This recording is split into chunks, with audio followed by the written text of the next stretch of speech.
আমাদের ছোট্ট করে একটা অনুষ্ঠান পালন হচ্ছে। তোমাদের দাদাভাই যে সিঁদুর পরিয়ে দিল, এবার কেক কাটা হবে। তেমন কিছু পালন করা হয়নি, শুধু সিঁদুর দেওয়াটা আর ওই যে কেক কাটাটাই হয়েছিল। তো সিঁদুর দেওয়া হয়ে গেছে, এই যে প্রণাম করে নিলাম, তোমাদের দাদাভাইয়ের কাছ থেকে আশীর্বাদ নিয়ে নিলাম। এবার কেকটা কাটবো।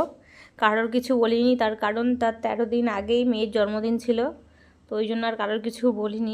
নিজেরা ঘরে একটা কেক কেটেছিলাম, আর পাশের একজনদের মানে ডেকেছিলাম, ওরা এসেছিল শুধু, বাকি কেউ আসেনি। তো এই যে তোমাদের দাদাভাই আমি দুজন মিলে কেকটা কাটছি।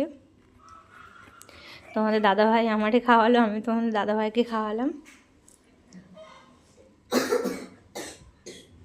এমন কোনো মুড ছিল না পালন করার মতো, সেরকম কোনো ইচ্ছেও ছিল না, তবু জানি না কীভাবে কোথা থেকে হয়ে গেল, বলতে পারবো না, ছোটোখাটোভাবে হয়ে গেল, করার কোনো ইচ্ছাও ছিল না।